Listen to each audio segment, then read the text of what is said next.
The Nintendo PlayStation is the holy grail of video game collectibles, and for the first time ever, you just might be able to own one.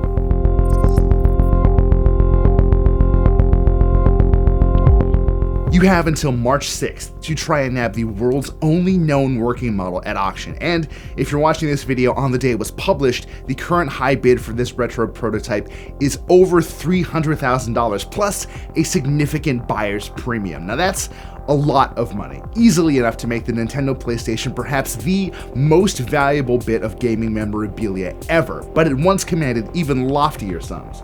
At one point, the high bid for this thing was $350,000, or well over $400,000 with the buyer premium factored in. And well before this thing went to auction, an unknown benefactor from Norway offered to pay owner Terry Diebold as much as $1.2 million for the prototype, though that deal apparently fell through. But why is it worth that much money? Well, to answer that, we're going to have to look at the drama that brought the Nintendo PlayStation into existence in the first place. Nintendo and Sony are now infamous rivals in gaming, but in the 80s their relationship was at least a little less tense. After riding high on the success of the original Nintendo Entertainment System, or the Famicom in Japan, Nintendo turned to Sony to develop the audio chip for its next console. Future Sony Computer Entertainment CEO Ken Kutaragi was the one who took up the project, designing the new SPC 700 chip in secret. His bosses were apoplectic when they found out, but despite the drama, everything worked out well in the end. Because of that, Nintendo felt comfortable when Sony and Kutaragi approached them with something more ambitious: a Super Nintendo with a built-in CD-ROM drive for games.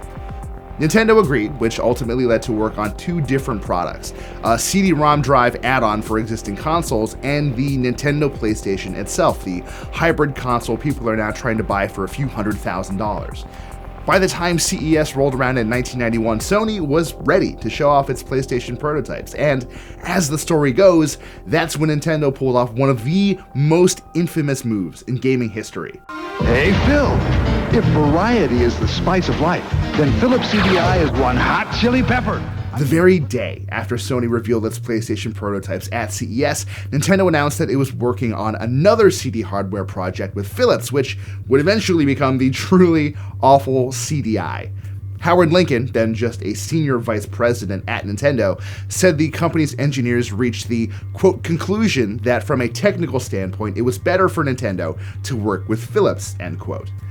It's a great story, to be sure, one full of human drama and backstabbing, but it is also far from the whole truth. An article actually appeared in the Seattle Times confirming that Nintendo was working with Philips on the CDI platform days before the announcement was made on stage. That gave Sony enough of a heads up that then CEO Norio Oka made some frantic phone calls to try and delay that press conference. No dice. At the heart of this beef was ultimately control.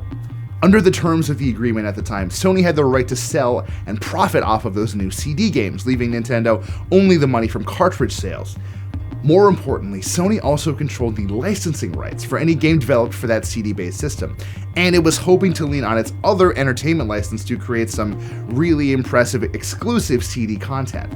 According to the New York Times, Sony planned to release a game based on the Robin Williams movie Hook, and hinted at another CD game featuring Michael Jackson. Long story short, Nintendo had relatively little to gain and lots to lose under this Sony agreement. No wonder Philips looked like the better option. For a while, Sony and Nintendo tried to piece together a workable deal, but it just wasn't meant to be, so in 1992, Sony gave up on working with Nintendo. After that very public slap in the face, what else was there for Sony to do? Its professional pride wounded, Sony proceeded to destroy almost all of the Nintendo PlayStation prototypes, build its own console, and spent the rest of the 90s just cleaning Nintendo's clock. By the time that generation of consoles was being phased out, Sony had sold over 100 million PlayStations. Nintendo, meanwhile, only sold about 32 million Nintendo 64s over the course of its lifespan, and things obviously didn't end there.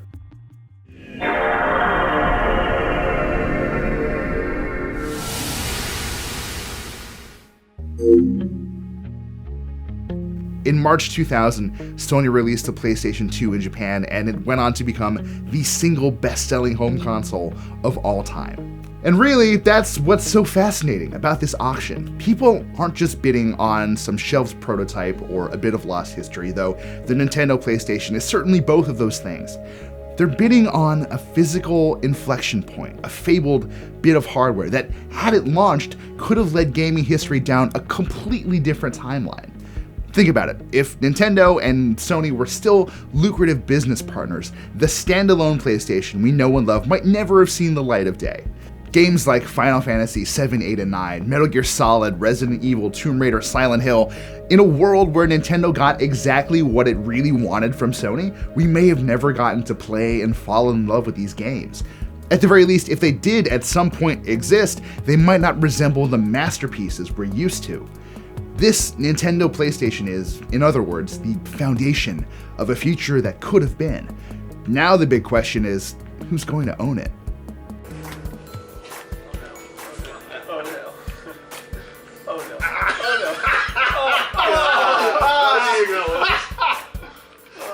Oh yes, I still got it.